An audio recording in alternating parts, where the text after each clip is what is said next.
तो हमारे साथ मौजूद हैं निर्मला देवी जी, जिनका ये विवाद है, तो उनसे बात करते हैं। जी, समस्या अभी क्या आ रही है? अभी समस्या आ रही है कि मतलब हम खेत पे गए बोआने जुताने के लिए, तो छत्रपाल मतलब कब्जा दिलाएं और फिर उनके भतीजे अब अत्याचार कर रहे हैं, मतलब फसल बोया धान की जुतवा दें जबरदस्ती। छत्रपाल जिनकी जमीन है, जिन्होंने आपको रजिस्ट्री की, उन्होंने हमको कब्जा दिलाया खेत पे, और फिर उनके भतीजे मतलब जबरदस्ती मेरी धान की फसल जुता दिया। जुताने के बाद फिर जब हम लोग खेत पे पहुँचे तो ट्रैक्टर मिला, ड्राइवर मिला ट्रैक्टर के साथ में। थाना बीघापुर गए, वहाँ पे एप्लीकेशन दिया, ट्रैक्टर जमा हो गया, उनको बुलवाया नहीं गया थाने। तो खड़ी फसल की जुताई हो गई? खड़ी फसल की जुताई हो गई, लगी हुई धान की फसल की जुताई हो गई। तो ये तो दादागिरी है साफ साफ। और दादागिरी भैया उनके मतलब वहाँ पे ज़्यादा वो लोग रोज रहते हैं निर्भय खेत पे, पास ही में, हम लोग दूर थोड़ा रहते हैं शुक्लागंज में। तो वो मतलब जबरदस्ती एक तरीके जोत दिन के हमारे चाचा के हम जोत देंगे। तो फिर जब हम लोग गए वहाँ मतलब बताया, एप्लीकेशन दिया, तो ये मतलब कहने लगे आप बैठिए। 2 दिन बैठे रहे, बस 2 दिन थाने पे बैठे रहे। शाम को 12 बजे आ जाए, फिर सुबह उठ के 7 बजे चले जाए, कोई मतलब वो नहीं। मुकदमा मतलब उनके नाम लिखा गया। राजकिशोर, हरकिशोर, शिव किशोर, मनीष, चारों भाइयों को छत्रपाल। तो मतलब चालान नहीं काटी। फिर मतलब 2-3-4 महीनों कहना भी भेज देंगे।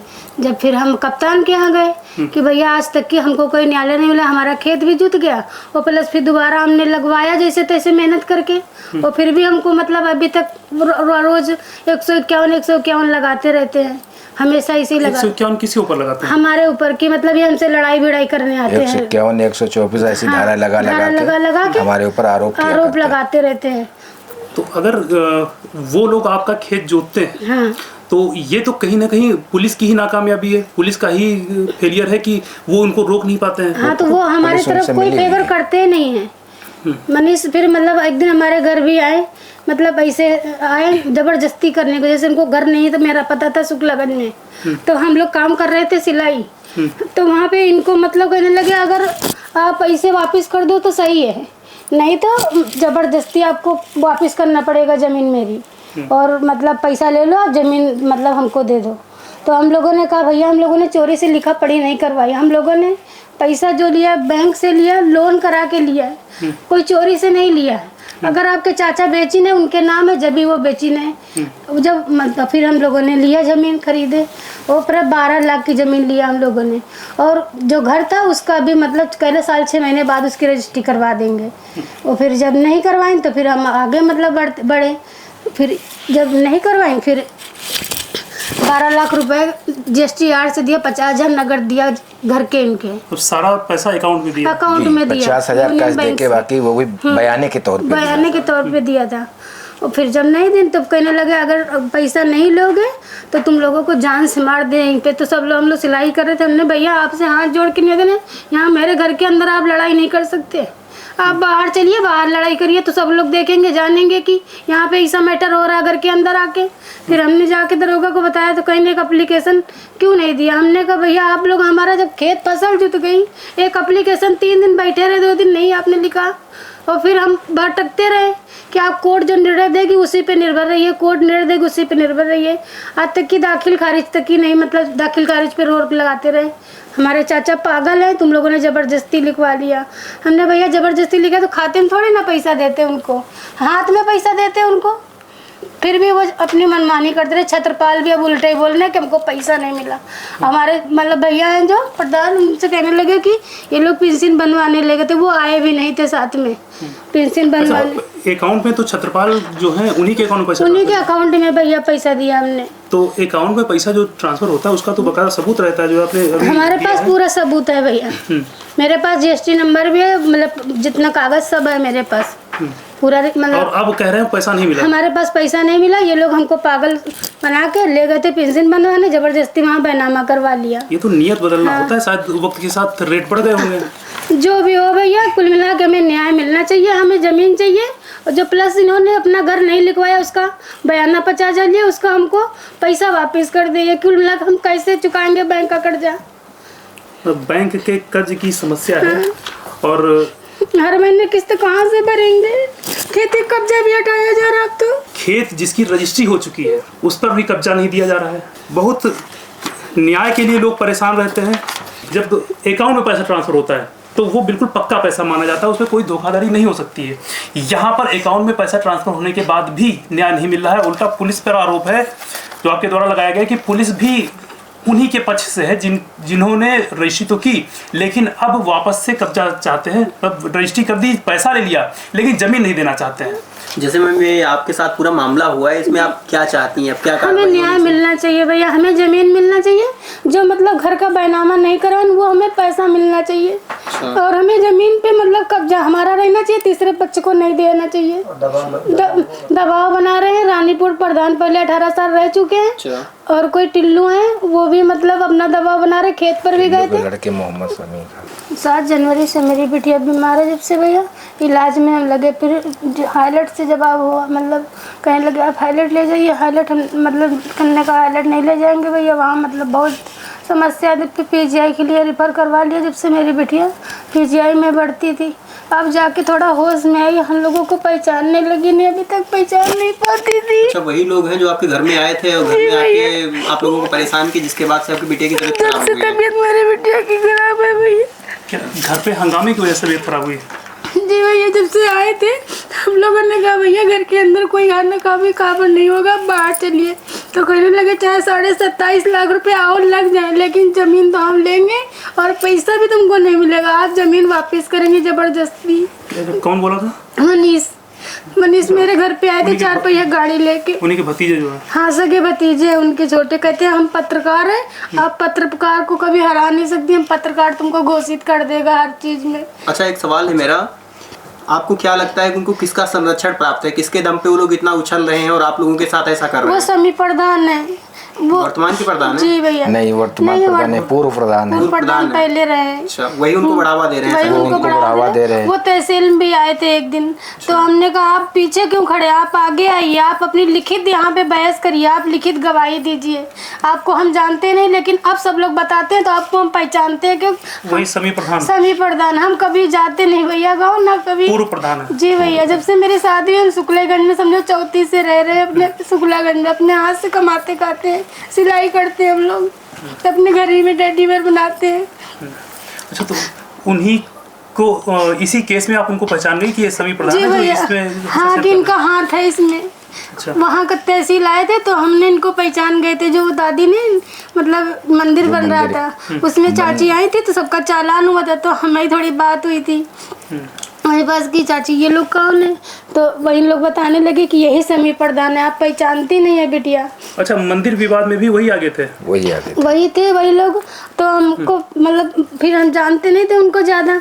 जब उनका चेहरा देखा, 1-2 बार गाँव गए तो कुछ लोगों ने बताया कि यही घर है, यही प्रधान है, यहाँ के पहले रह चुके हैं। तो फिर हमने कहा होएगा, हमसे क्या मतलब। लेकिन जब ये सामने आए तो हमने कहा आप खुली लिखित में आप आइए, पीछे क्यों खड़े हैं इनके, हम आपको जानते नहीं लेकिन पीछे से क्यों वार करते हैं, आप लिखित बहस यहाँ पे करिए, लिखित गवाही बनिए यहाँ पे। तो फिर वो कुछ नहीं बोले, बाहर निकल गए चुपचाप। छत्रपाल भी थे साथ में उनके। तब हमने उनको वहाँ पे देखा, तभी से उनको हम पहचानने लगे कि ये समी है, और टिल्लू को यहाँ उनको जावेद। उनको मतलब अब उनको तीसरे पक्ष को ज़मीन कह रहे देंगे, हम कह रहे हमारा कब्जा हमारा रहने दीजिए, हम कैसे अपने बच्चे पालेंगे। बेचा आपको है और जमीन किसी और को देंगे? हाँ, हमारा कब्जा भी है और हम फसल भी उसमें धान बोए थे। तब से बिटिया की तबीयत खराब हो गई। जो लोग पुलिस वाले ने भी थोड़ा मना किया कि आप उसमें ना जोतिए, वही आप अभी जब कोई न्यायालय मिले तभी आप करिएगा, आपका दाखिल खारिज नहीं है। तो हमने कहा भैया हमने GSTR से पैसा दिया है, मेरे पास ओरिजिनल रजिस्ट्री और क्या प्रूफ चाहिए आपको। जहाँ से पैसा हमने लिया अपने घर पे लोन करवाया है कि हम मतलब घर पे लोन कर थोड़ा बहुत बनवा लेंगे, थोड़ी जगह खरीद लेंगे, तो हमारे भी बच्चे भैया खा कमा लेंगे, गांव से भी जुड़े रहेंगे और शहर से भी थोड़ा जुड़े रहेंगे। अब सिलाई करके पैसा कमाया? जी भैया, घर आय का स्रोत सिलाई, और जो जमीन ली है उसके लिए इन्होंने लोन कराया, लोन पास करवाया, जमीन की रजिस्ट्री कराई, सारे पैसे एक नंबर में दिए, ऑनलाइन अकाउंट में ट्रांसफर किया, रजिस्ट्री हुई, कब्जा हुआ, लेकिन फसल नहीं काट सकते, फसल बो नहीं सकते, फसल काट नहीं सकते, पुलिस साथ नहीं दे रही है, तो आखिर साथ देगा कौन? जैसा कि अभी आपने बताया था कि पुलिस वाले जो थाने वाले लोग हैं, अधिकारी हैं, वो सपोर्ट नहीं कर रहे हैं, बिल्कुल नहीं कर रहे हैं। इसको चलते आपने उच्च अधिकारियों से बात की कुछ, जैसे SP महोदय से आपने बात की इसको लेके कि वहाँ मेरी सुनवाई नहीं हो रही है, ऐसा कुछ लिखित में संज्ञान दिया था आपने? हमने संज्ञान दिया सब कुछ दिया, मगर उसका कोई निस्तारण या कोई हमारे मतलब हमारी कोई एक चीज़ सुनी नहीं गई। अभी तक कहाँ गए आप? मैं माननीय मुख्यमंत्री जी के वहाँ पे जनता दरबार में गए थे और हमने DGP के यहाँ एप्लीकेशन दिया और माननीय मुख्यमंत्री मौर्य जी के यहाँ, उप मुख्यमंत्री के यहाँ मौर्य जी के यहाँ भी एप्लीकेशन दिया। कई जगह पे जाने के बाद भी अभी तक न्याय नहीं मिला है। कोई न्याय नहीं मिला। बस हमारी माननीय मुख्यमंत्री जी से यही निवेदन है कि हमें न्याय दिलाया जाए। हमारी ज़मीन हमारा पैसा लगा है, हमने RTGS करके लोन करके पैसा लिया है, ज़मीन हमको दिया जाए। दबंगो जावेद खां, मोहम्मद जावेद खां, उनको ज़मीन सबूत की जा रही है और वो इतने दबंग आदमी है, अपनी खेती वो खुद करते नहीं हैं, वो दूसरे से करवाते हैं और हमारी मतलब हम लोगों को गरीब आदमियों को सत्ता के बीच में एक ज़बरदस्ती दबंगई दिखा के कि इनकी ज़मीन को हम लेंगे, हमारे नाम इसकी वो सबूत की जाए। ये अपना थाने से जैसा भी मैटर हो। मतलब जावेद खान जो है वो जो रजिस्ट्री आपने कराई है, जो जमीन आपने खरीदी है, उस पर नजर जावेद खान की है, जावेद खान की, और इसीलिए ये विवाद हो रहा है। इसीलिए विवाद हो रहा है। तो विवाद का जो मुद्दा निकल के आ रहा है कि जावेद खान ये जो अभी प्रधान की बात कर रहे थे, उनके रिश्तेदार हैं कैसे हैं? ये जो पूर्व प्रधान हैं उनके चाचा हैं जावेद खान। अच्छा, पूर्व प्रधान के चाचा की नजर है इस पे? नजर इस पे है, मतलब पूर्व प्रधान की और चाचा दोनों की नज़र इसी पे है कि इनको ज़मीन न दिलाई जाएगी, न इनको पैसा दिलाया जाएगा। हमसे 1-2 बार छत्रपाल ने ये भी फ़ोन से हमने कहा, चाचा क्यों हमें परेशान किए हो, है जो हमारा आपका लेन देन जो है आपको एक आना पैसा भी दे दिया, सब कुछ कर दिया, हमें क्यों परेशान किया जा रहा है। तो बोले कि हमारी मोहम्मद शमी जी से पूर्व प्रधान से बात हुई है, उन्होंने कहा है कि छत्रपाल आप पैसा ले लिया है, आपका काम ख़त्म है, अब मैं इनको जो ज़मीन है वो हम भतीजों को चाहे दबंगई से या गुंडैती से जैसे भी बनेगी मैं उनको ज़मीन नहीं देंगे, चाहे वो पुलिस कस्टडी में आए चाहे जैसे भी जो भी कुछ हो। ये कौन बोला? ये मोहम्मद शमी बोले, पूर्व प्रधान। अच्छा, एक बार उनसे फ़ोन पे भी बात करेंगे छत्रपाल से। वर्तमान में अभी क्या स्थिति है उस मामले की? वहाँ की स्थिति है, हम मतलब PGI से अपनी बिटिया की छुट्टी घर करा के आए, तो फिर फ़ोन आया थाने से हमारे पास कि आपका खेत जो है, मतलब हम खेत पे जाएंगे, आपका खेत ऊपर से आदेश है कि कूड़ा कराया जाए। किसका फ़ोन आया था? थाने से CO साहब का। अच्छा, CO साहब। हाँ, कि आपका जो खेत है इतना रकबा जितना मतलब खेत पे है, मतलब नंबर, उन्होंने हमें बताया कि ये खेत कूड़ा कराएंगे, ये ना आपका कब्जा रहेगा, ना छत्रपाल का रहेगा, ना मनीष लोगों का रहेगा, ये तीसरे पक्ष को दिया जाएगा। अच्छा, तीसरा पक्ष कौन होगा? ये शमी प्रधान और जावेद। उन्होंने बताया, CO ने बताया था कि हाँ, मतलब दोबारा जब हम थाने गए, वो मतलब फ़ोन करके हमको इतना बताएं कि आप खेत पे आ जाइए, हम अभी जाएंगे जांच करने। मैंने भैया हम नहीं आ पाएंगे, हम अभी कल तारीख थी, तो तारीख पे तो बहस हुई थी, लेकिन ऐसी कोई बात नहीं थी संदेह की मतलब ऐसा होगा। अब ऐसा होगा तो हमें तो कोई मतलब पता नहीं, आप वकील से हम पूछ के आपको बताते हैं फिर क्या स्थिति है इसकी तहसील की, हमें कोई जानकारी नहीं है। तो कहीं ठीक है, जो हो आप हमें बता दीजिए। तो वो मतलब 4-5 बजे करीब मेरे खेत पे आए थे, तो वहाँ कोई मिला नहीं था, एक मेरे भैया थे, वो भैया मिले थे, उनसे अगल बगल का रकबा पूछ ली, लिख ली, आप चले गए। अब संडे के दिन हाँ जावेद जो है वो गए थे, तो इसलिए वो जावेद हमको अब नज़र में आया कि ये हमारे हाथ है, मतलब इनका हाथ है इसमें, यही मतलब ज़मीन लेने के इनके हक में करी जा रही है।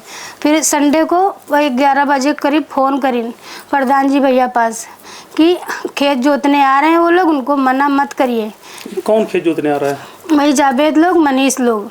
अच्छा, जावेद, हाँ, मतलब छत्रपाल के भतीजे और ये जावेद, ये लोग खेत जोतने आएंगे और अब इनको कोई मना ना करिए, वो खेत कुड़क करा जाएंगे आज। तो फिर हमको पता जब भैया फ़ोन करके बताएं कि ऐसी ऐसी बात है, आप आ जाइए खेत पे अपने। तो हम मतलब घर में ये नहीं आते, ये दवा डाल रहे थे, दूसरे खेत जो और थे थोड़े घर के खेत, उनमें दवा डालने सुबह ही चले गए थे। फिर जब हमारे पास फ़ोन आया, फिर हम अपने बउआ को कोचिंग से छुट्टी करवाया, तब जाके हम वहाँ गए खेत पे, तो वहाँ कोई नहीं था। 7 बजे रात तक बैठे रहे, कोई नहीं आया खेत पे। कह रहे थे कि हम कब्जा दूसरे को दिला देंगे, ना आपका कब्जा रहेगा ना छत्रपाल का, और किसी तीसरे व्यक्ति को कुड़क करके दिया जाएगा। कौन सी वो बोले? जी, कहने लगे इसमें ऊपर से आदेश है। तो हमने कहा भैया ये मत करिए, हम लोग क्या करेंगे इस तरीके, अगर आप हमारे साथ अन्याय करेंगे तो अगर हम लोग जोते बोएंगे नहीं। अभी तो हम बिटिया में अपनी इतना परेशान थे कि हमें मौका ही नहीं मिला कि तहसील कोर्ट देखे, कि हम खेत देखे, कि अपनी बिटिया देखे पहले, जो हम लोगों को पहचानना भूल गई थी भैया। 6 अस्पताल बदल चुके हैं, 6 अस्पताल के बाद पीजीआई आखिरी बचा था तो यही लेके डाले, नेहरू डॉक्टर को दिखा रहे। सिलाई से जीवन यापन, जी भैया, खेती की जीवन यापन में कुछ सुधार हो सके। हाँ। बच्चे परेशान, उनको भी देखना है। जी और भैया। परेशानी पुलिस की भी, कि पुलिस चाह रही है कि हम ये जमीन लेकर किसी और को दे दें। जी भैया, तो इंतहा है, जैसा आप बता रही हैं उस हिसाब से तो बहुत संगीन मामला है। और इस पर अच्छा, जो हमारे पास स्टेटमेंट है इस पे भी आपने जो दिया है, इसमें पेमेंट ट्रांसफर की गई है जिनके जी अकाउंट भैया, में, वो लगातार पेमेंट खर्च भी कर रहे हैं। जी भैया, 27 लाख उन्होंने फिक्स कर लिया, जो उनके खाते में पहले का था 50,000 जो बयाना दिया था उसको वो लोग खर्चा कर चुके हैं। 27 लाख एक मुश्त ट्रांसफर इसमें दिखा रहा है। सबसे पहले 12 लाख किया, फिर 50,000 बयाना दिया। हाँ, 12 लाख 50,000 और 15 लाख 15 लाख मतलब घर और घूर के दिए थे। तो वो कह रहे थे साल 6 महीने में रजिस्ट्री करवा लेना बिटिया, हम कर देंगे। 50,000 तो हमने कहा मतलब उसमें बाकी है। तो कहने लगे जब लिखा पढ़ी का पैसा हो जाए और 50,000 रुपए जो शेष बाकी बचा है वो दे देना, तो लिखा पढ़ी कर देंगे। ये पैसा हमारे अकाउंट में तो 15 लाख रुपए डाल दो, और कहीं कोई वो नहीं है, एक नंबर का पैसा आपने आरटीजीएस करके दिया है। तो अब जब उसके बाद तब इनके ये हुआ, जब छत्रपाल अपने भतीजों के उसमें मिल जुल गए, उसके बाद इन्होंने अपना उल्टा बोलना, जैसा वो दबंगो लोग कहने लगे वैसे ही बोलना शुरू कर दिया। छत्रपाल हमसे हमेशा फ़ोन करके यही कहते हैं कि बिटिया हम बुढ़ापा जेल में ना कटे, हमारे पर कोई आप एप्लीकेशन मत डालिए। छत्रपाल हमेशा शुरू से यही आज तक भी कहते हैं। लेकिन अभी तो आप फोन करे तो फोन उठा नहीं रहे। फ़ोन नहीं उठाते अब भैया, अब उनके मतलब भतीजों के साथ में भतीजों के पक्ष में बोलते हैं। और हमसे यही कहते थे बिटिया हम बेच रहे अपनी ज़मीन, उनका कुछ हक नहीं बेच रहे हैं। और हमारे ऊपर मतलब हमने कब 420 का एप्लीकेशन आपके ऊपर डालेंगे चाचा, जब आपने इतना बड़ा मतलब हरामखोरी काम कर रहे हो और ज़मीन तुमको नहीं देना था तो मत हमारे घर आते, क्यों आपने अपनी ज़मीन बेचा? हमारे पास व्यवस्था नहीं थी, हमने कैसे न कैसे अपने घर पे लोन करवाया, कितने मतलब प्रूफ लगाए, जब जाके कहीं लोन पास हुआ भैया, जब जाके खरीदे हम जमीन। वही आज भी लोन मतलब भर रहे हैं भैया हम। लोन की किस्त बराबर जा रही है? जी भैया, जैसे तैसे जाती है, नहीं तो फिर थोड़ा बहुत रिश्तेदारों से मतलब कैसे न कैसे करते हैं, मांग जांच के लेट हो जाती है तो फिर उसमें भैया फाइन लग जाती है। इस तरीके से थोड़ी बहुत अपनी जेवर थी वो बेच के मतलब बैंक में रखा है कि किस्त बढ़ती रहे भैया।